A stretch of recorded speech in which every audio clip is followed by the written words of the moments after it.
에베소서 3장 14절부터 21절의 말씀입니다. 제가 여러분들을 위해서 읽어드리도록 하겠습니다. 하나님의 말씀을 들으십시오. 이러므로 내가 하늘과 땅에 있는 각 족속에게 이름을 주신 아버지 앞에 무릎을 꿇고 비노니 그의 영광의 풍성함을 따라 그의 성령으로 말미암아 너희 속사람을 능력으로 강건하게 하시오며 믿음으로 말미암아 그리스도께서 너희 마음에 계시게 하시옵고 너희가 사랑 가운데서 뿌리가 박히고 터가 굳어져서 능히 모든 성도와 함께 지식에 넘치는 그리스도의 사랑을 알고 그 너비와 길이와 높이와 깊이가 어떠함을 깨달아 하나님의 모든 충만하신 것으로 너에게 충만하게 하시기를 구하노라. 우리 가운데서 역사하시는 능력대로 우리가 구하거나 생각하는 모든 것에 더 넘치도록 능히 하실 이에게 교회 안에서와 그리스도 예수 안에서 영광이 대대로 영원 무궁하기를 원하노라. 아멘. 네. 다음 주부터는 이제 요셉의 설교가 지난주로 끝났고요. 다음 주부터는 이제 누가복음의 본문들을 통해서 한 6주 정도 이제 신앙의 삶에서의 관대함이라는 주제로 여러 본문의 대한 강해 설교를 하려고 합니다. 오늘은 단편 설교인데요. 기도에 관한 설교를 하려고 합니다. 저는 항상 이 시즌에 한 번씩 이제 멈춰서 기도에 관한 메시지를 전달하곤 하는데요. 왜냐하면 이제 우리가 신앙생활을 통해서 배우는 내용들 있죠. 특히 뭐 요셉의 이야기를 우리가 쭉 배우면서 신앙의 원리와 교훈들을 배웠을 때 그것이 우리의 삶에 실제로 적용되기 위해서는 지속적이고 끈질긴 기도가 필요하기 때문입니다. 사실 기도는 굉장히 보편적인 현상입니다. 우리는 끊임없이 무언가를 누군가한테 계속해서 요청합니다. 예를 한번 들어보죠. 어떤 사람이 이제 그 KTX 타고 이제 올라가는 거예요. 이제 서울로 올라가고 있습니다. 부산 같은 데 갔다가 서울로 올라가고 있어요. 올라가는데 이제 누군가한테 전화를 하는 거예요. 전화를 하는데 저 지금 출장 갔다가 올라가는데 서울역에 9시에 도착합니다. 너무 피곤합니다. 이런 말을 했다고 합시다. 근데 그 전화를 하는 대상이 직장 상사다. 그러면 뭐죠? 보고죠. 그렇죠. 나 일 다 끝냈고 집에 올라가는데 너무 피곤한데 내일 피곤하게 하더라도 좀 봐줘라. 뭐 이런 내용이 있을 수 있는 거죠. 그렇죠. 하여튼 뭐 일종의 보고입니다. 근데 이 말을요 연인한테 한 거라고 합시다. 연인한테요. 나 지금 출장 갔다가 올라가는데 지금 너무 피곤해. 서울역에 근데 딱 9시에 도착하네. 자, 이건 보고입니까? 요청입니까? 이걸 요청은 아무것도 없는데 보고잖아 라고 말하면은, 만일 여기 일부는 별로 청년이 없지만 만일 그렇게 생각한 청년이 있다면 연애를 못하는 이유를 스스로 생각해 봐야 돼요. 이건 요청이에요. 나 정확히 9시에 도착한다. 그러니까 차 끌고 나와라 이거죠. 그리고 날 집에 데려다 줘라 이런 말이잖아요. 그러니까 무슨 말이냐면요. 제가 이 예를 드는 이유는 우리는 굉장히 많은 영역에서 사람들에게 요청을 한다는 거예요. 뭔가를 계속 구한다는 겁니다. 그게 문장 형식상 요구가 아니라 하더라도요. 그리고 그런 것들을 우리가 읽어낼 수가 있죠. 기도는 생각보다 훨씬 더, 그러니까 기도라는 걸 우리 꼭 기도를 이제 하나님께 하는 요청이라고 생각하잖아요. 근데 그냥 기도를 요청이라는 단어로 한정하잖아요. 그럼 생각보다 보편적이고 늘 우리에게 있는 현상이라는 거죠. 여러분들은 늘 누군가에게 기도합니다. 어렸을 때부터 엄마 아빠에게 계속해서 무언가를 요청하면서 그걸 받는 방식으로 성장해 왔어요. 아이들도 마찬가지죠. 그러니까 기도는 어떤 의미에서는 본능입니다. 실제로 2004년도에 그 BBC 방송에서 이제 종교에 관한 다큐멘터리를 한번 한 적이 있거든요. 거기 보면은 되게 재미있는 게, 그러니까 무신론자들 중에서 30% 정도는 가끔 한 번씩 기도한다고 말합니다. 그리고 17% 정도가 무신론자인데도 불구하고요. 17% 정도가 그러니까 정기적으로 자신은 기도하는 것 같다라고 이야기를 하더라고요. 무신론자인데요. 그러니까 이런 말이 있죠.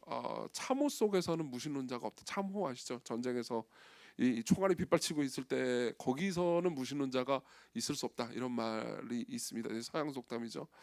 뭐 이걸 가지고 조롱하는 사람들도 있긴 하지만은 어쨌든 기도는 특히나 이제 전능자에게 하나님 무언가를 좀 해주십시오라고 말하는 기도는요, 종교가 있든 없든, 그러니까 우리의 어떻게 보면 본능이라고 말할 수도 있습니다. 그래서 칼바르트라는 신학자는 기도에 대해서 이렇게 표현한 적도 있습니다. 기도는 하나님을 향한 불치의 향수병이라고요. 예. 여기 앉아 계신 분 중에서는 당연히 신앙인도 있겠죠. 예.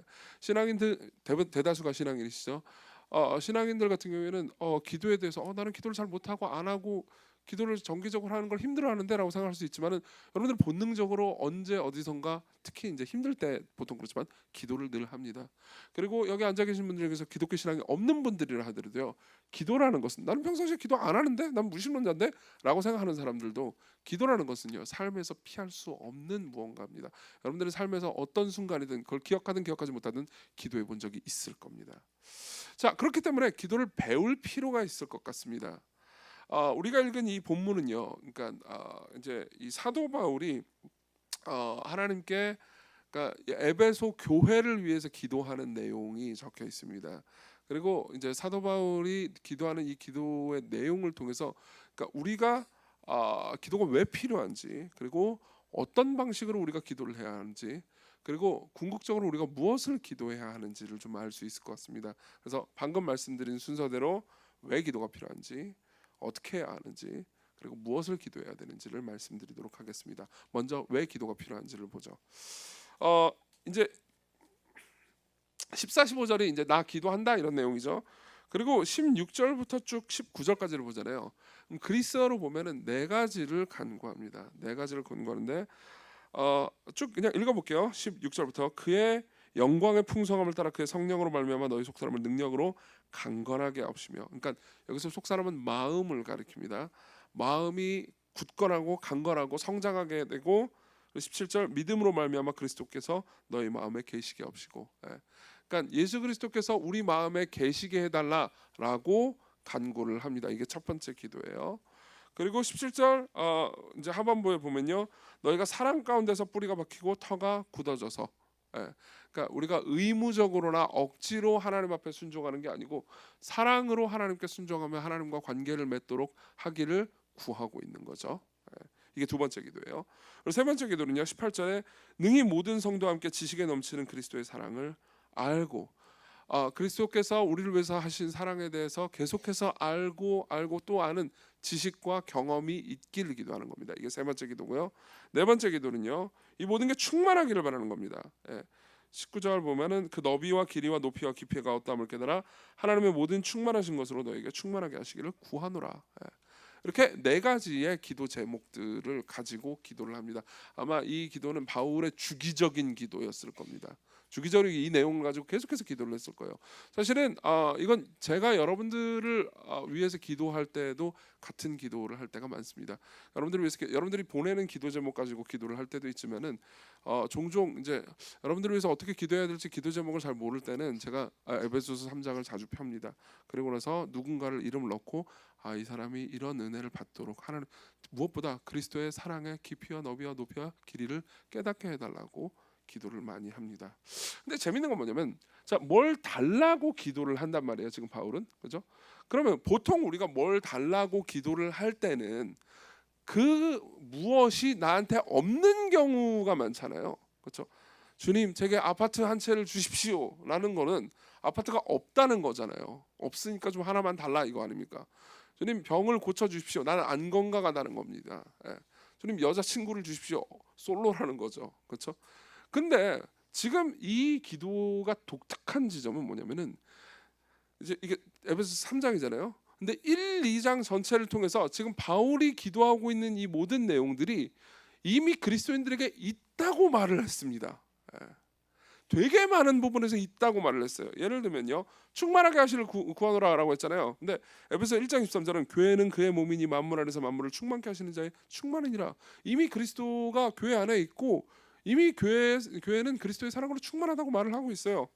게다가 뭐 이제 그리스도 안에 있기를 계속 구한단 말이에요. 그리스도께서 너희 마음에 계시게 하시옵고 이렇게 얘기한단 말이에요. 근데 에베소서 1장 4, 5절에 보면요, 창세전에 그리스도 안에서 우리를 택하사 우리로 사랑 앞에서 그 앞에 거룩하고 의미 없게 하시려고 그 기쁘신 뜻대로 우리를 예정하사 예수 그리스도로 말미암아 자기 아들들이 되게 하셨다고 말합니다. 그러니까 말들이 어렵게 느껴질 수 있겠지만 간단하게 얘기하면 예수 그리스도를 믿는 사람들은 이미 그리스도가 그 안에 있다는 겁니다. 그러니까는 구조를 보자면 이런 겁니다. 1, 2장에서 사도 바울은요, 그리스도께서 너희 마음에 계신다. 그리스도께서 너희들을 지금 사랑하고 계신다. 그리고 너희들은 이미 그리스도의 사랑으로 충만하단다라는 이야기를 잔뜩 해놨어요. 이미 다 있다는 거죠. 그렇죠? 너희들에게는 아파트가 있다. 이렇게 얘기하는 거죠. 그러면은 왜 구해야 합니까? 그렇죠? 왜 기도를 해야 되냐는 거예요. 우리의 보통 기도는 그러니까 우리가 지금 당장 없는 거를 빨리 달라고 구하는 경우가 많기 때문에 이미 있는 거를 구해본 적이 없단 말이에요. 근데 바울의 이 기도는요, 우리가 이미 가지고 있는 것을 계속해서 달라고 구하라는 겁니다. 이유가 있습니다. 이유가 있습니다. 바울이 이렇게 하는 데는 이유가 있어요. 하나님의 조건 없는 사랑의 경우에는 항상 우리가 그것을 가지고 있음에도 불구하고 그것을 전혀 누리지 못하는 경우가 허다하기 때문입니다. 예를 한번 들어보겠습니다. 여러분들이 그러니까 누군가 친척이나 뭐 다른 뭐 먼 친척으로부터 부자가 있었어요. 몰랐는데 먼 친척에 부자가 있었네. 근데 그분이 상속할 곳이 없어가지고 찾다 해가지고 돌아가셨는데 결국 나한테까지 왔어요. 그런데 내 ATM에 거액의 돈이 상속 이제 들어왔다고 합시다. 굉장히 기쁘겠죠? 그죠? 내가 이제 갑자기 수백억대 부자가 됐네. 그죠? 근데 나는 이제 오늘 배고파가지고 내가 좋아하는 라멘을, 그것도 차슈 많이 얹어져 있는, 고기 얹어 있는 라멘을 먹으려고 하는데 돈이 없어요. 그럼 ATM 가서 돈을 뽑으면 되잖아요. 나한테는 거액이 있으니까. 근데 ATM 기계 비번을 몰라요. 그러면은 보세요. 법정적으로는 내가 수백억을 가지고 있지만 실질적으로는 나는 거지가 되는 거죠. 거지인 거죠. 존 스터트라는 학자가 있는데요. 이 에베소서 주석을 쓰면서 이런 이야기를 해줍니다. 정말 많은 그리스도인들이 이렇게 가난한 삶을 살고 있다고요. 성경에서 약속하고 있는 하나님께서 실질적으로 그 사람들을 대하실 때는 너무나 큰 사랑이 실제로 약속돼 있고, 그리고 그분의 큰 사랑으로 인해서 보호를 받고 있긴 하는데, 그리스도인들은 거의 대부분의 시간 동안 그것을 인식하지도 못할 뿐더러 그것을 자신의 삶에 어떻게 적용해야 되는지도 잘 모른다는 겁니다. 그리고 성령 하나님은요, 16절 보면요, 16절 보면 그 너비와 16절 보면 그의 영광의 풍성함을 따라 그의 성령으로 말미암아 너희 속 사람을 능력으로 강건하게 해달라는 거잖아요. 그렇죠? 그러니까 여기 성령님은요 무슨 일을 하시냐면은 하나님께서 실제로 주시는 사랑 있잖아요. 그 사랑을 더 깊이 깨닫게 해주십니다. 기독교 신앙을 가진 사람들은 실제로 성경에, 특히 로마서의 주요 주제이기도 하는데요, 하나님의 무한한 사랑을 받고 있습니다. 근데 기독교인들은 그 하나님의 무한한 사랑을 거의 느끼지 못하고 있습니다. 그리고 바울은요, 그 무한한 사랑을 사람들이 자기가 느낀 것만큼 더 계속해서 느끼기를 바라거든요. 그렇기 때문에 그걸 위해서 기도를 하고 있고, 그 사랑을 실제로 느끼게 해주시는 분이 성령님이고, 그분이 그 일을 하신다는 거죠. 그렇기 때문에 여러분들이 지속적인 기도 가운데 있잖아요. 그러면 종종 정말 내가 생각했던 것보다 훨씬 더 큰 사랑을 받고 누리고 있구나라는 것을 깨닫게 됩니다. 교회사 역사 가운데서는, 그리고 저 개인의 역사도 마찬가지고요, 수많은 그리스도인들의 증언 가운데서는 기도하다가 이런 하나님의 깊은 사랑을 누렸다는 증언들이 생생하게 많이 있습니다. 하나만 소개해드리죠. 드와이트 무디라는 사람입니다. 19세기의 목회자였어요. 이분의 이제 자전적 기록 같은 것들을 보면 이런 표현들이 있습니다. 뉴욕에서 머물고 있던 어떤 날이었다. 얼마나 멋지고 놀라운 날인지 뭐라고 해야 될까? 도무지 형언할 수가 없다. 너무도 거룩한 사건이어서 똑부러지게 옮길 도리가 없다. 기껏해야 하나님이 스스로 모습을 드러내셨다고 고백할 수 있을 따름이다. 그러니까 어느 날이 있었는데 하나님께서 그냥 나에게 나타나셨다, 이런 고백밖에 할 수가 없어요. 주님의 사랑을 얼마나 절절하게 경험했던지 그분의 수중에 머물게 해주시기를 간청할 수밖에 없었다. 실제로 그분의 사랑을 깊이 누리는 경험을 하는 사람은요, 그걸 언어로 표현할 방법을 잃어버립니다. 왜 그러냐면 이미 그 언어는 성경에 다 기록되어 있는 거예요. 여러분들이 나중에 시간이 나시면 에베소서 1, 2장을 한번 읽어보십시오. 그러니까 1, 2장의 내용이요, 대부분 읽으면 전부 다 어렵다고 느낍니다. 실제로 에베소서 1, 2장을 읽히잖아요. 그럼 전부 다 저한테 하는 말이 어려워요 라고 말해요. 그래서 어떤 단어와 어떤 표현이 어렵습니까? 라고 묻잖아요. 그러면 한글말로 어려운 건 아무것도 없대요. 다 이해를 한대요. 근데 이게 와닿지 않는다는 거죠. 원래 우리가 어렵다고 말할 때는, 여러분 설교 끝나고 나서 어려워라고 말 많이 하잖아요. 그건 이제 설교가 별로의 다른 버전인데 어렵다고 말할 때는, 그러니까 지적으로 이해가 안 되다도 어렵다고 하지만은, 이해는 다 됐지만은 전혀 와닿거나, 그러니까 완전 딴소리 하는 것 같은 느낌이 든다는 거죠.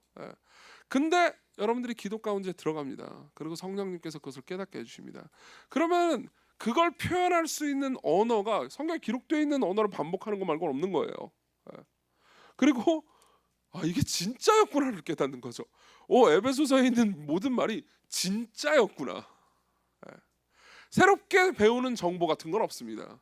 이미 들은 정보가 내게 생생한 실체가 되는 거죠. 그리고 그래야만 16절에서 말하는 것처럼요, 우리가 우리의 속사람이, 우리의 영혼이요, 능력으로 강건하게 됩니다. 즉 성장하게 된다는 거예요. 보세요. 여러분들의 스스로의 삶을 한번 잘 생각해 봅시다. 종종 성경을 읽을 때나 혹은 설교를 들을 때 감동이 될 때가 있습니다. 그렇죠? 특별히 언제 감동이 됩니까? 예컨대 이제 올해는 요셉을 했고 작년에는 야곱을 했고 그 전에는 이제 아브라함을 했는데, 항상 제가 설교를 할 때마다 느끼는 거는요, 제가 서신서 본문을 고를 때보다 인물의 본문을 고를 때 훨씬 제가 설교의 인기를 더 많이 체험한다는 겁니다. 더 좋아해요. 뭐 내년에도 뭐 하나 할 건데 제가 종종 지금 내가 이 설교 시리즈를 선택한 거에 대한 그 뭐라고 해야 될까, 내 의도의 순수성을 스스로 점검해 볼 정도로 여러분들은 인물 설교를 좋아합니다. 왜냐하면요, 적용이 쉽거든요. 적용이 쉽잖아요. 그 인물에 자기를 공감할 수 있잖아요.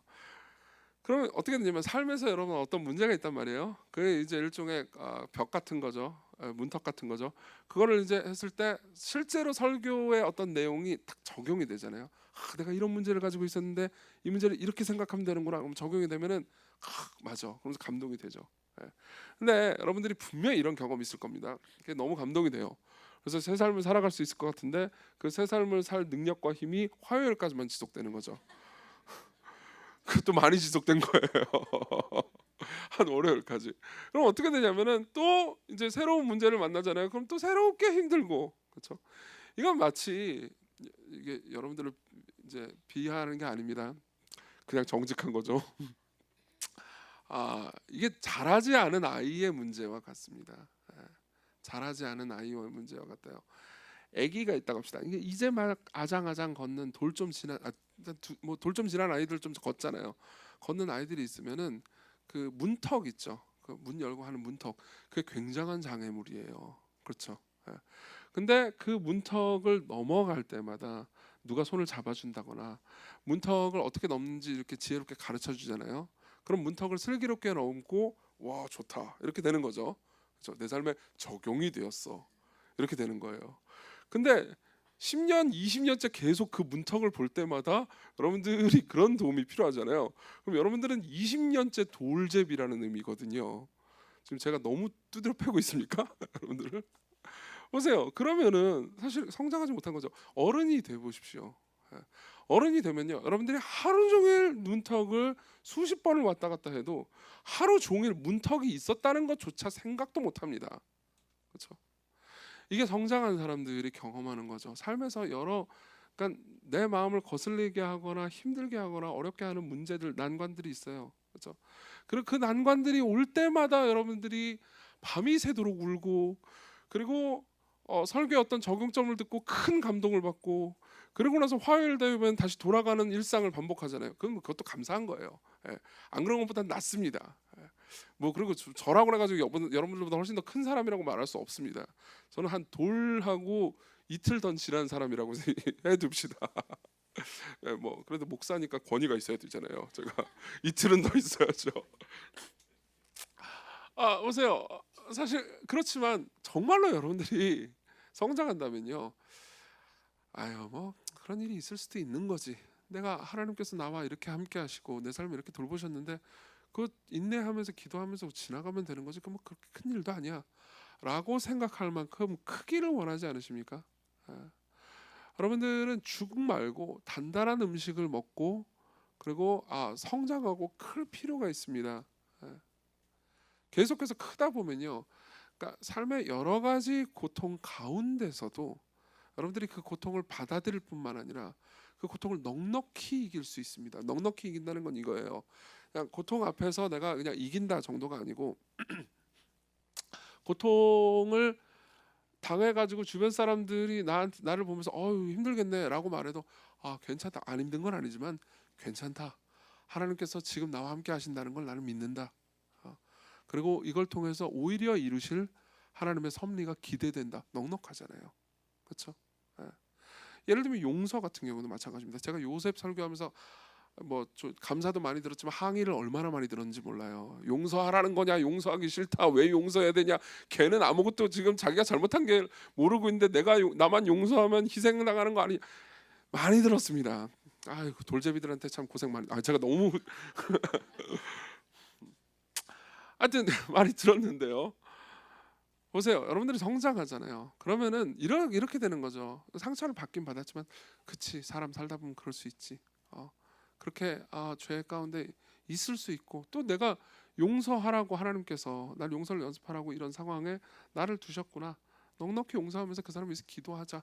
그리고 그 사람이 잘못했다라는 말을 나한테 하지도 않는데도 불구하고 괜찮다 등 뚫어주는, 그렇게 성장해야 되잖아요. 여러분 생각해보세요.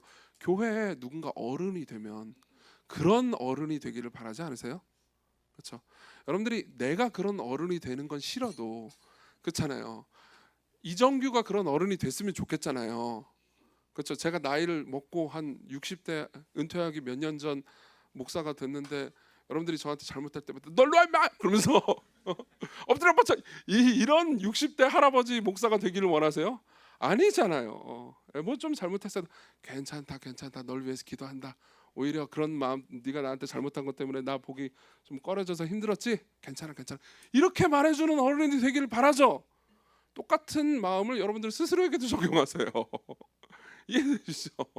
성장해야 합니다. 그럼 성장하려면 어떻게 해야 되냐면, 여러분 정말 넉넉해져야 하거든요. 가난한 게 아니고요.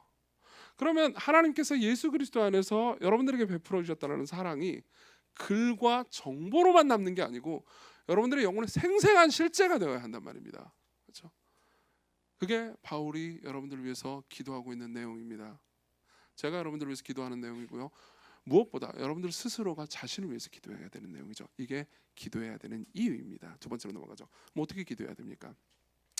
어떻게 기도해야 되는지 본문을 근거로 해서 세 가지 얘기를 해드리겠습니다. 오늘은 3대지인 것처럼 보이지만 실제로는 여러 대지들입니다. 첫째는 이겁니다. 이 내용으로 기도하십시오. 첫째는 이 지금 우리가 읽은 이 본문 있잖아요. 이 본문의 내용으로 기도하십시오. 아마 여러분들의 과거의 기도를 좀 기도 제목을 자세히 보면은 이 본문의 내용의 기도가 별로 없었을지도 모르겠습니다. 구체적이고 현실적인 기도만 하셨을 수도 있습니다. 그런 기도를 하지 말라는 게 아닙니다.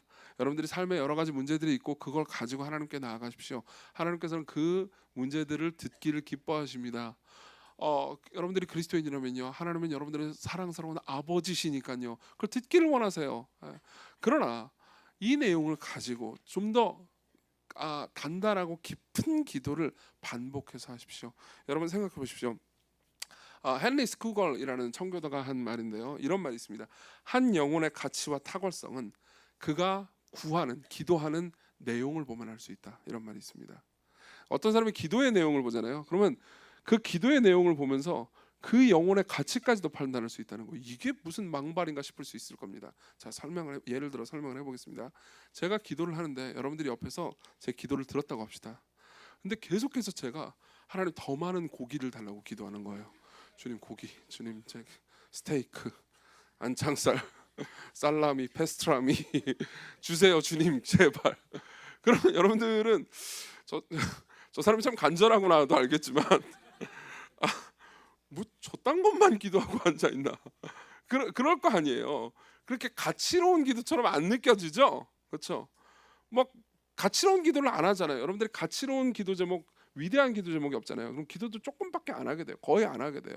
삶에서 하나님께서 당장 해결해 주시면은 그냥 끝나는 기도 제목만 계속 내놓는다고 합시다. 지금 부부싸움 했는데 화해하게 해주세요. 그럼 화해하면 더 이상 기도 안 할 거 아니에요. 그렇죠? 제가 지금 스타크래프트를 하는데 그 녀석을 꼭 이기게 해주세요. 이겼어요. 그럼 이제 기도 안 할 거 아니에요. 스스로도 그런 기도 제목을 가지고 깊이 기도를 안 해요. 사실 지속적이고 끈질기고 오래 할 수 있는 기도는요, 그러니까 이런 거예요. 인간의 힘으로 할 수 없는 것들을 오랫동안 붙잡고 계속해서 기도할 때 여러분들의 기도는 깊어지고 장기적이 됩니다. 생각해보세요. 아까 제가 뭐 고기 얘기했지만 고기만 기도하는 게 아니고 제가 여러분들 개개인의 삶의 문제를 해결해 달라고 기도할 뿐만 아니라 이 도시와 세상의 문제들을 하나님께서 해결해 주시고 그 문제에 저를 사용해 달라고 계속해서 기도한다고 합시다. 그러면요, 앞에서 고기만 기도할 때보다 제가 가지고 있는 삶이 더 가치롭게 보이실 거 아니에요. 그렇죠? 예. 기도의 깊이는요, 항상 언제나 그 기도의 내용과 연관이 됩니다. 그러면 여러분들이 나는 어떤 내용으로 기도해야 될지 잘 모르겠다. 성경에 쓰여 있습니다. 이 기도 제목을 가지고 기도하십시오. 어렵다고 느껴질 수 있을 겁니다. 그렇지만 계속해서 기도하시다 보면요, 여러분들이 내용을 더 잘 알 수 있게 될 겁니다. 제가 이제 이 예배 시간 끝나면요, 이 본문 있잖아요. 에베소서 3장 14절부터 21절을 제가 번역한 부분이 있거든요. 제가 직접 번역을 했거든요. 제가 번역한 건 그 번역이 더 낫기 때문이 아니라 좀 더 쉽기 때문입니다. 여러분들이 좀 더 쉽게 읽으면서 기도할 수 있도록 번역을 했어요. 그래서 그 번역본을 올려드리겠습니다. 꼭 그 번역본만 보라는 건 아닙니다. 근데 그 번역본을 참고해 가면서 다채로운 방법으로 이 바울의 기도를 여러분들의 언어의 기도로 옮기십시오. 그걸 매일 같이 해보세요. 그러면서 여러분들의 기도가, 그러니까 이 가장 수준 높고 높은 기도에 여러분들의 영혼을 맞추시기를 바랍니다. 두 번째로 넘어가죠. 두 번째는요, 공동체와 함께 기도하는 겁니다. 18절을 보면요, 이렇게 말합니다. 능히 모든 성도와 함께 지식에 넘치는 그리스도의 사랑을 알고. 능히 모든 성도와 함께. 그러니까 바울은요, 한 개인이 그리스도의 사랑을 알고도록 기도한다기보다는, 그러니까 한 개인이요, 많은 사람들과 함께 그리스도의 사랑을 알아갈 수 있을 뿐더러 알아가도록 기도해야 된다고 말을 하는 겁니다.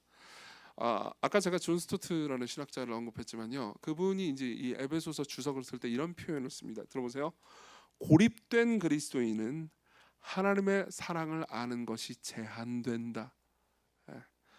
하나님의 모든 사랑을 알려면 하나님의 모든 백성이 필요하다. 이건 여러 가지 방식으로 사실입니다. 여러분들 중에서 제가 있었기 때문에 나는 하나님의 사랑을 조금밖에 몰랐는데 이정규라는 사람의 설교를 통해서 하나님의 사랑을 더 많이 알게 됐어요. 이렇게 고백할 수 있는 분들이 있을 겁니다. 그렇죠? 근데 제가 알아봤자 얼마나 알겠습니까? 저 말고 또 다른 사람들이 있음으로써 더 사랑을 알게 될 거예요. 저 말고 뭐 박현진 목사님이나 서구목 전쌤이나 이런 분들이 설교를 할 때 이정규 설교만 들을 때는 몰랐는데 더 알게 되는구나. 그렇죠? 근데 이게 또 설교자의 설교만 들어서는 안 돼요. 여러분들이 일상을 살아가는 성도들의 삶에서의 진솔한 고백과 실패와 그럼에도 불구하고 우리를 끌어주시는 하나님의 이야기를 듣잖아요. 그러면 여러분들의 아는 하나님의 사랑이 더 넓어지고 커집니다. 게다가 기도를 할 때 혼자만 기도하는 것이 아니고 같이 기도할 필요가 있습니다. 왜냐하면 내 기도 제목을 가지고 나 혼자 기도할 때보다 이 기도 제목을 같이 기도해 주는 사람들을 보면서 공동체의 사랑을 느끼기도 하지만 공동체를 내게 주신 하나님의 사랑을 느끼기도 하거든요. 게다가 공동체 전체의 기도 제목을 가지고 기도를 할 필요가 있습니다. 그러니까 무슨 말인지 볼게요. 항상 내가 가진 문제만 가지고 하나님께 나아가잖아요. 개인만 나가잖아요. 그러면 작은 기도 제목, 작은 것을 성취하는 것밖에는 못 봐요. 주님, 엉덩이에 종기를 낫게 해주세요. 나을 수 있죠. 근데 낫고 끝나는 거예요. 근데 보세요. 자, 우리 교회 공동체가 이렇게 기도를 한다고 합시다.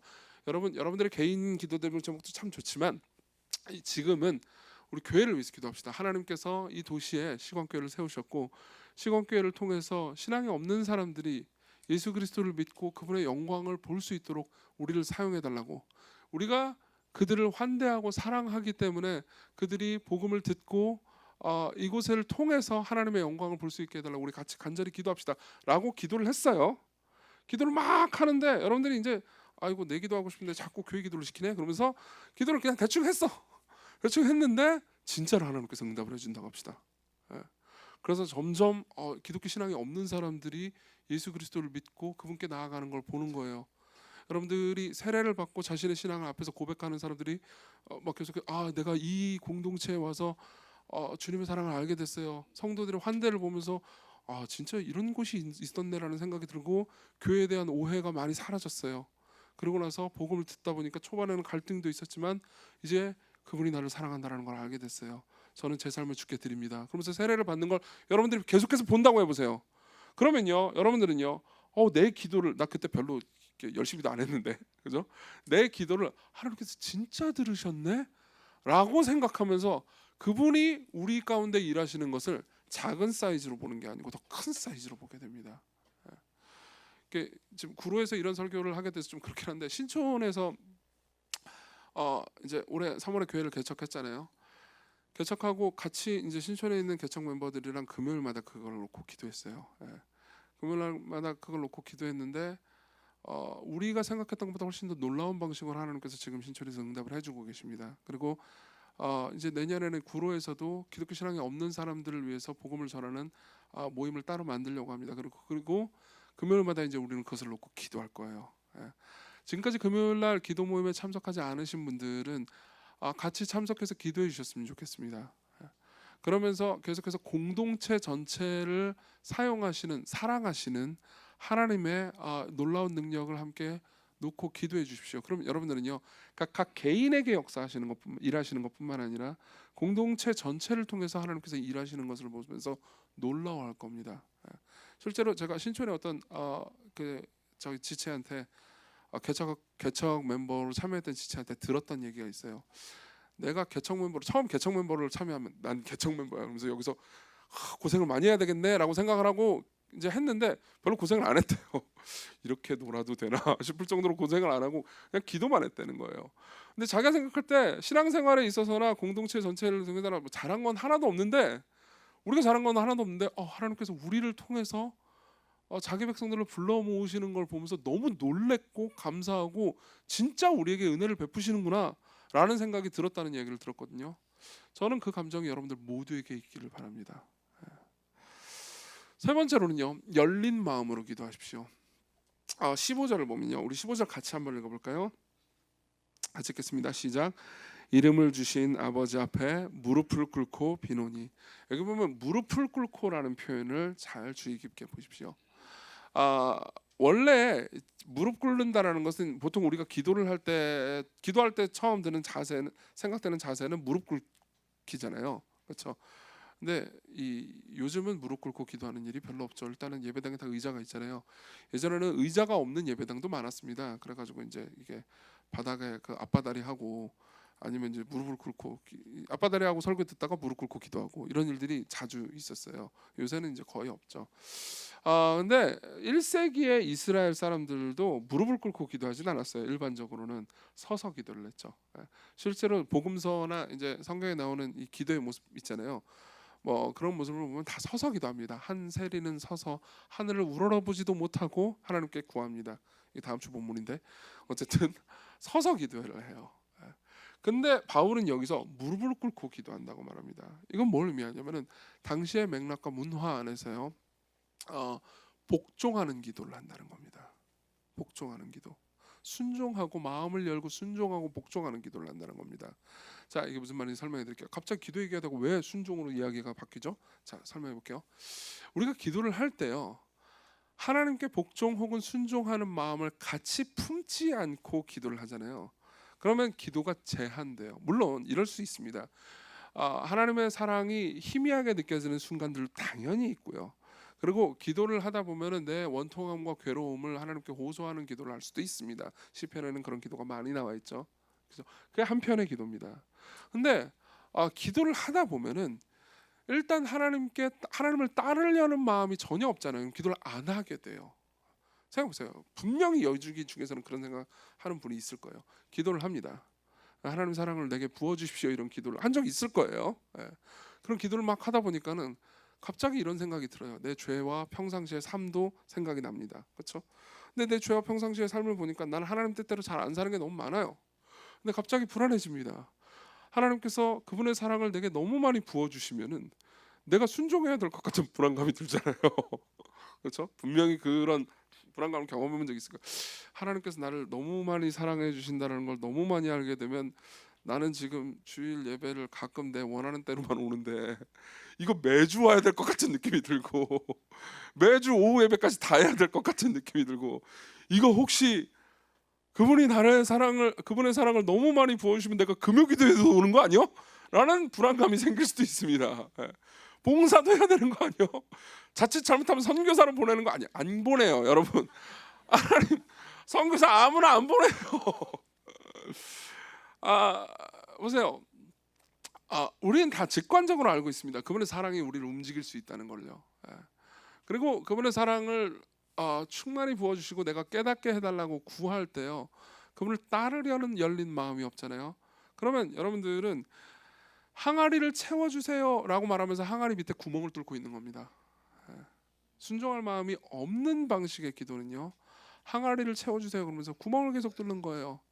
바울은요, 무릎을 꿇습니다. 예. 그것은 절대적인 복종을 의미합니다. 그리고 절대적인 복종과 더불어서 이 기도가 자신에게 신실한 현실이 되기를 바라는 거죠. 여기 앉아 계신 분들 중에서는요, 기독교인이 아닌 분들도 계실 겁니다. 그분들을 위해서 제가 이런 말씀을 드릴게요. 여러분들은 오늘 기도에 관한 거잖아. 내 삶에 실제적으로 도움이 될 만한 설교가 아니고 그냥 기독교인들이나 하라는 기도를 나한테 얘기하는 거잖아 라는 생각이 드신 분도 계실 겁니다. 보세요. 아까 처음에 말씀드렸듯이 기도는 누구나 어느 정도 하게 됩니다. 여러분들의 삶에서는요, 기도를 해야 되는 순간들이 올 겁니다. 차라리 그 이전에, 그러니까 여러분들 일단 교회에 와서 설교를 듣고 계시니까 설교에서 말하는 하나님이 누구신지 어떤 분이신지 알게 해달라고 기도를 해보십시오. 해볼 때요, 마음을 열어보세요. 이제 작고하셨지만 이어령이라는 분이 계십니다. 이어령 장관이셨죠. 그분이 문체부 장관까지 하셨고 한국의 문필가였습니다. 굉장히 많은 책들을 냈죠. 한국의 지성 중에 한 명이죠. 젊은 분들은 모르실 수도 있을 겁니다. 근데 이어령 장관이 젊었을 때 무신론자였고요. 그리고 오랜 기간 동안 무신론자였어요.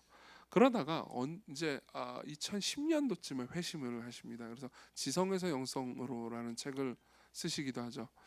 근데 그 책을 내기 전에 이제 어떻게 하다가 이분이 신앙을 가지게 됐냐면은, 이제 그분 따님이 있습니다. 이민아 목사님이라는 분인데, 따님이 먼저 신앙을 가지게 돼요.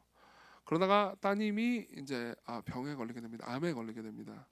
그러니까는 어떻게 되냐면은 이제 이어령 장관님이 딸이 이제 병에 걸렸으니까 얼마나 마음이 아플 거예요. 그래서 이제 딸이 암에 걸린 모습을 보면서 슬퍼하는데 딸은 딱히 뭐 그렇게까지 막 엄청나게 절망하지 않는 거예요.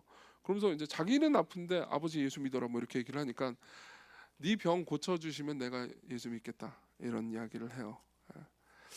그러다가 이제 딸의 전도와 자신의 삶의 의미를 계속해서 묻는 질문과 하나님의 말씀을 듣는 일이 반복되면서 이제 기도문을 하나 씁니다.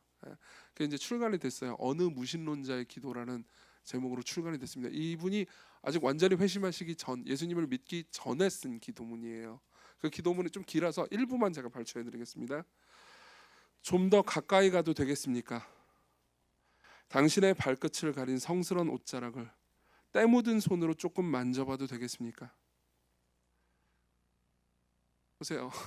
이거는 그러니까 하나님 없다고 믿는 무신론자가 당신이 있다면 내가 당신에게로 가까이 가도 되겠냐라는 질문이죠. 여기에는 열린 마음이 존재합니다. 맞죠? 그러고 나서 이 시를 다 쓰고 나서 밑에 이제 본인이 주석을 달아요. 이어령 장관은 이렇게 얘기를 합니다. 들어보세요. 딸 미나에게서 전화가 왔다. 긴 전화였다. 하나님 이야기를 한다. 그 애가 행복해하는 모습을 보면서 그동안 믿지 않았던 신의 은총을 생각해본다. 무슨 힘이 미나를 저토록 다른 사람으로 만들었을까? 그 애가 그 아픈 병에서 나을 수만 있다면 하나님을 믿겠다고 약속했다. 그러나 아직까지 그 약속을 지키지 못하고 있다. 내가 가지고 있는 것은 언어밖에는 없다. 내가 하나님과 비록 약속을 지키지는 못했어도 그것이라면 기꺼이 하나님을 위해 바칠 수가 있다. 언어라면. 그래서 나는 무신론자의 기도 2표를 썼다. 이렇게 되어 있습니다. 그러고 나서 몇 년 후에 회심을 하죠. 하나님을 인격적으로 만나게 됩니다. 여러분, 여러분들이 마음을 열고 그분께 진짜로 기도해 보십시오. 여러분들은 지적으로는 하나님에 대해서 많이 이야기를 들은 분일지도 모르겠습니다. 하지만 아직 마음으로 그리고 영혼으로 전인격적으로 그분을 만나지 못한 분일 수도 있습니다. 그렇다면요, 여러분들 주기적으로 시간을 내어서 그분을 찾으십시오. 열린 마음으로요. 그분은 그분을 찾는 자들을 반드시 만나 주십니다. 자, 마지막으로 무슨 내용을 놓고 기도해야 되는지를 말씀드리죠.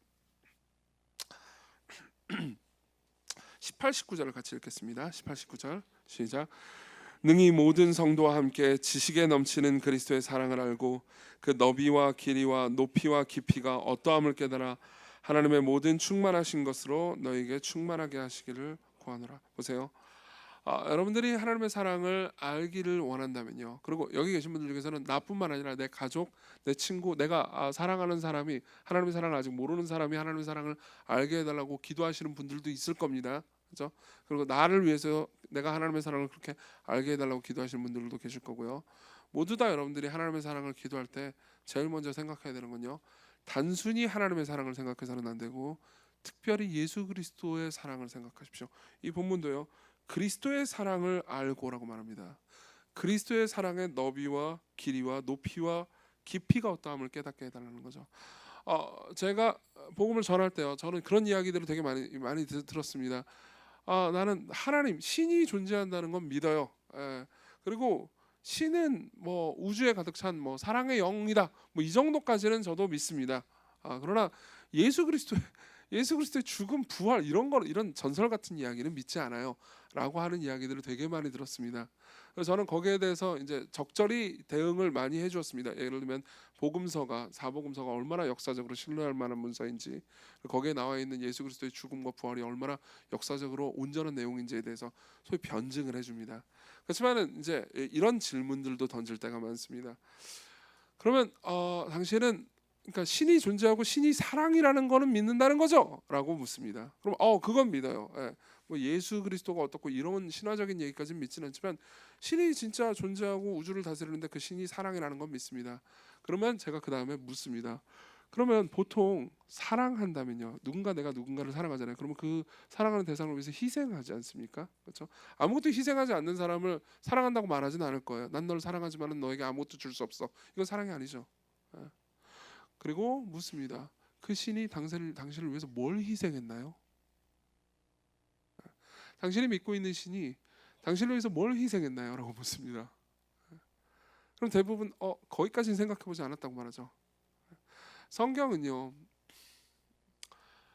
특별히 예수 그리스도를 볼 때 하나님이 얼마나 큰 희생을 했는지를 말해줍니다.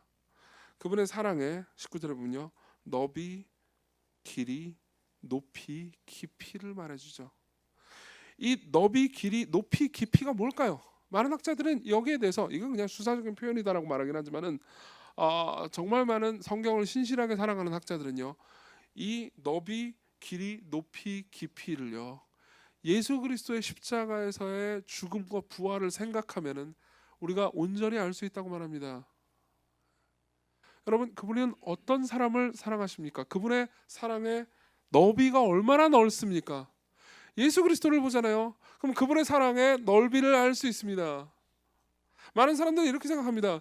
일반적인 신 있잖아요. 일반적인 다른 종교의 신은요, 죄인들을 사랑하지는 않습니다. 자기에게 도전한 사람을 사랑하지는 않습니다. 자기에게 도전한 존재는 버릴 뿐입니다. 그렇지만요, 예수 그리스도는요, 죄인들을 사랑하십니다. 여러분들이 그분의 사랑을 받을 자격이 하나 있다면요, 그건 여러분들이 죄인이라는 것일 뿐입니다. 그분이 십자가에서 하신 일을 생각할 때 그분이 얼마나 많은 사람들을, 얼마나 넓은 사람들을 사랑하는지를 생각해 볼 수 있습니다. 여러분 혹시 조스 웨던이라는 사람을 아시는지 모르겠습니다. 조스 웨던 아세요? 그 어벤져스 감독이요. 어벤져스 마블 안 좋아하시나? 2부 예배 때 통하는 얘기인가요?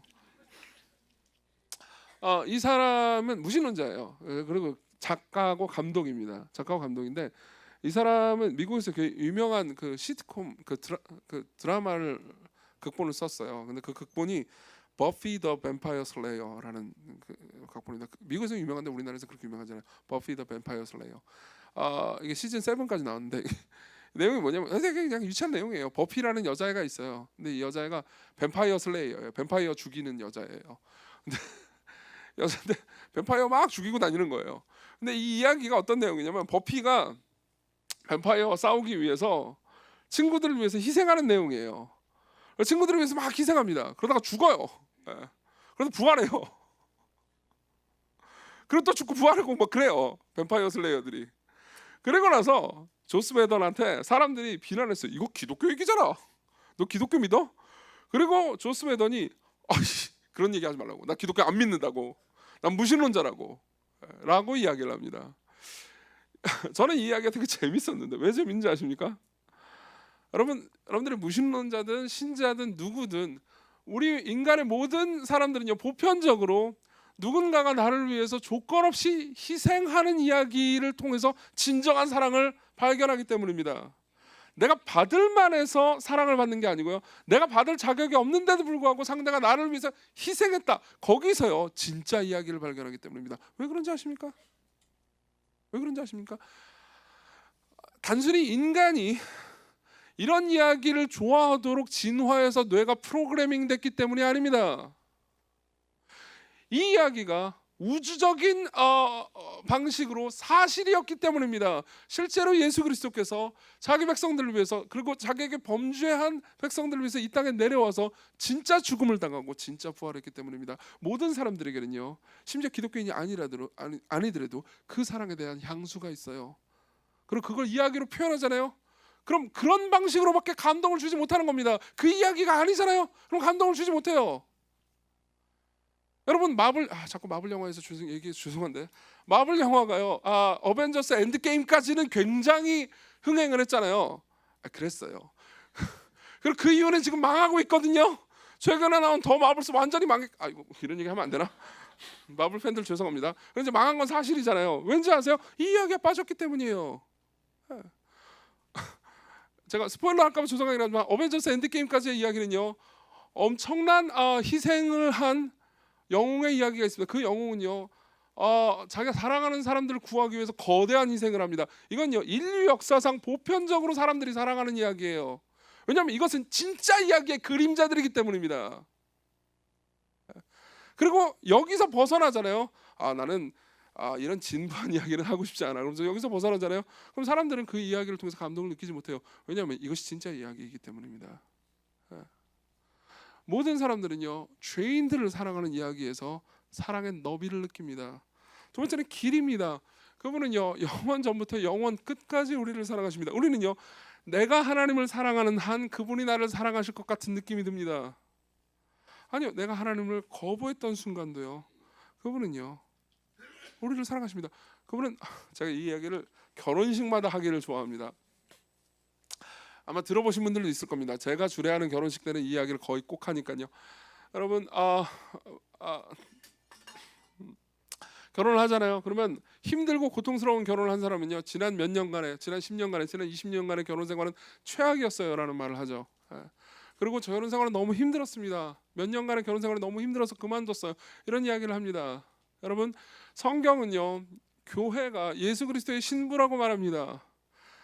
그 말은 예수 그리스도께서 교회와 2000년 넘게 결혼 생활을 이어오고 있다는 의미입니다. 그리고 그 이전에 구약 교회까지 치잖아요. 그럼 그분은 수천 년 넘게 교회와 결혼 생활을 하고 있고, 교회는요, 성경의 역사를 보든 우리가 눈으로 보는 역사를 보든요, 늘 하나님께 불순종하고 하나님을 떠나고 간음을 했습니다. 근데도 불구하고 하나님께서는 교회를 버리신 적이 없죠. 하나님은요, 특히 예수 그리스도는요, 역사상 최장기간 동안 최악의 결혼 생활을 하신 분입니다. 그러나 그분의 사랑의 길이는요, 그런 교회를 한 번도 버린 적이 없습니다. 그분의 사랑은 높이는 어떨까요? 그분이 실제로 자기 백성들을 사랑해서 어디까지 데려가라고 하시는 걸까요? 요한복음 17장 24절, 예수님이 성부 하나님께 기도하는 내용입니다. 아버지여, 내게 주신 자도 나 있는 곳에 나와 함께 있어. 아버지께서 창세전부터 나를 사랑하심으로 내게 주신 나의 영광을 그들로 보게 하시기를 원하나이다. 말이 어렵네요. 내용은 간단합니다. 아버지요, 아버지께서 나를 사랑하신 것만큼 저들을 사랑해 주세요. 나에게 영광을 보여주신 것만큼이나 저들에게 영광을 보여주세요. 이게 여러분들이 받을 사랑의 높이입니다. 가장 높은 거죠. 여러분들은요, 예수 그리스도만큼 사랑받게 됩니다. 성부 하나님께요. 깊이는 어떨까요? 깊이는 어떨까요? 그러면 가장 깊은 지옥의 밑바닥까지 내려가셨습니다. 여러분, 예수 그리스도께서 죄인들을 위해서 십자가에 못 박혀 죽으셨다. 예수 그리스도께서 죄인들을 위해서 성부 하나님의 사랑에서 끊어지셨다. 성부 하나님께 버림받으셨다. 이야기는요, 시건교회를 한 달만 다닌다면 지겹게 들을 이야기입니다.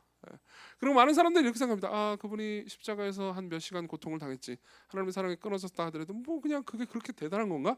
라는 생각을 할지 모릅니다. 근데요, 이거는요, 어떻게 보면 굉장히 소시오패스 같은 말입니다. 왠지 얘기해 드릴게요. 보세요. 여러분들 비난하고 싶어서가 아니에요. 우리는 이 문제에 있어서, 그러니까 역으로 한번 생각해봐, 역지사지로 한번 생각을 해볼 필요가 있어요. 우리 교회는, 그러니까 노년이 그렇게 많지 않기 때문에 장례식이 그렇게 많지는 않습니다. 결혼식이 장례식보다 훨씬 많은 교회죠. 근데요, 종종 청년들 중에서 부모님 말고 청년들은 부모님이 돌아가실 나이가 아직 아니에요. 우리나라에서는. 근데 조부모님이 돌아가시는 경우가 종종 있습니다. 그럼 조부모님이 돌아가시면 이제 알려주죠. 그렇죠. 제가 보통 전화를 합니다. 조부모님이 돌아가시는 것까지 다 가보진 못합니다. 전화를 해가지고 뭐 별일 없었냐, 뭐 마음이 어떠니, 뭐 괜찮니, 널 위해서 기도하겠다, 뭐 이렇게 하고 전화를 끊죠. 근데 종종 꼭 가봐야 되는 경우가 있습니다. 부모님에 의해서 키움받은 사람이 아니고 조부모님에 의해서 자란 분들이 계세요. 뭐 다양한 경우가 있지만 부모님이 자기를 버렸거나 아니면 일찍 돌아가셨거나 뭐 여러 가지 방식이 있습니다. 근데 할머니의 손에 키움받은 사람인데 할머니가 돌아가셨다. 이거는요, 그러니까 그냥 아버지 혹은 엄마가 돌아가셨던 것보다 훨씬 더 큰 고통입니다. 보통 대부분의 사람들은 부모님이 있고 부모님의 사랑에서 양육받은 사람이 조부모님이 돌아가신 경우에는 조부모님이 돌아가실 때 그렇게까지 슬퍼하지 않잖아요. 그렇죠? 조부모님 오래 살고 또 자연사 하신 경우에는 그냥 뭐 보통 우리가 호상이라고까지 말하잖아요. 근데 자연사 하셨다 하더라도요, 그 조부모님이 나를 손수 키우셨다, 그 경우에는요, 슬픔의 정도가 부모님이 돌아간 것보다 훨씬 더 슬퍼해요. 훨씬 더 버림받은 것 같습니다. 그런 상황에서 제가 할머니구나, 그렇게까지 슬프진 않겠네 라고 한다면요, 저는 사이코패스입니다. 맞죠? 여러분, 성부 하나님과 성자 하나님의 사랑의 관계는요, 우리가 상상할 수 있을 정도의 연합이 아니에요. 여러분들이 상상하는 어떤 사랑의 관계보다도 압도적으로 깊고 완전한 관계입니다. 그래서 성경은요, 세 하나님이라고 말하지도 않아요. 심지어 성부와 성자와 성령을 한 분이라고 말합니다. 완전한 연합을 이루고 계시거든요. 그리고 예수 그리스도께서 경험하신 것은요, 우리가 그 하나님의 진노와 저주를 받지 않기 위해서 그분께로부터 끊어진 겁니다. 여기 있는 사람 중에 누구도, 저를 포함해서 누구도요, 그분의 사랑의 깊이를 헤아릴 수조차 없습니다. 그분이 우리 대신 지옥을 경험했다라는 말을 헤아릴 수도 없습니다. 지금 지옥에 있는 사람들도요, 예수 그리스도께서 십자가에서 당하신 고통만큼의 고통을 당하고 있는 게 아니에요. 그분이 그렇게 깊이 여러분들을 사랑하셨습니다. 자, 저는 이 모든 이야기를 말로 전했을 뿐입니다. 근데 여러분들의 삶에서는 이 말이, 이 언어가 생생한 현실이 되었으면 좋겠습니다. 그걸 위해서는 여러분들에게 지속적인 기도가 필요합니다. 이야기 하나만 하고 마치겠습니다. 옛날에도 했던 이야기인데요, 어떤 부부의 이야기입니다. 이 부부는요, 에디라는 꼬마 아이를 IT에서, 이제 미국 사람인데 에디라는 꼬마 아이를 IT에서 입양을 해와요. 옛날에 IT 지진 크게 난 거 기억하시는 분 많이 계실 거예요. 그때 에디라는 꼬마 아이를 입양을 해옵니다. 자기 집으로요. 근데 이제 얘는 7살, 8살쯤 되는 애예요. 그러니까 지금 뭐 초등부 나이 때쯤 되죠. 다 컸죠. 근데 왔는데 이제 집에 데리고 옵니다. 집에 데리고 오고, 그리고 그 부부에게는 그레이엄과 세처라는 아들 둘이 있습니다. 이 두 아들이 있는 이제 부부가 딸 하나를 딱 입양을 해온 거예요. 딸 이름은 에디고요. 딱 와가지고 앉혀놓고 이제 첫 번째 식사를 해요. 식사를 하니까 얼마나 이제 입양한 딸을 데리고 오니까 얼마나 이게 맛있는 걸 잘 먹이고 싶겠어요. 부모님이 좋은 부모님인데, 그래가지고 음식을 풍성하게 차려놓습니다. 그리고 마음껏 먹어라. 근데 이 에디는 이렇게까지 많은 음식이 한 상에 차리는 걸 태어나서 처음 본단 말이에요. 그래가지고 벌벌 떨면서 못 먹어요. 그런데 그레이엄하고 세처는, 그러니까 이제 아들 둘은요, 으악 그러면서 미친 듯이 퍼먹습니다. 그리고 에디는 두려움에 경악해버려요. 왜냐하면 자기가 태어나서 이렇게 많은 음식이 놓인 것도 처음 보고 이렇게 빨리 음식이 사라지는 것도 처음 보거든요. 벌벌 떨면서 거의 못 먹어요. 그리고 거의 망했구나라는 표정을 짓고 있습니다. 그러니까 이 부부가 어떻게 했냐면요, 읽어드릴게요. 매번 이 집에는 음식이 많다고 에디를 안심시켰다. 세처와 그레이엄이 아무리 많이 먹고 아무리 빨리 먹어도 훨씬 더 많이 남아있다고 말해줬다. 음식은 충분했다. 에디가 볼 수 있든 없든 음식은 거기 있었다. 오빠들은 더 이상 식탁 위에서 에디의 경쟁자가 아니다. 에디에게는 새로운 집이 생겼다. 이제 에디는 다시는 굶지 않을 것이다. 여러분들은 에디 같지 않습니까? 그분의 사랑이 그토록 많다고 이야기해도 여러분들은 먹지 못하는 사람 같은 분들이 아니십니까? 그분은 기쁨으로 여러분들에게 베풀어 주실 겁니다. 그분의 사랑의 너비와 길이와 높이와 깊이를 여러분들이 알고 있었으면 좋겠습니다. 우리 같이 기도합시다.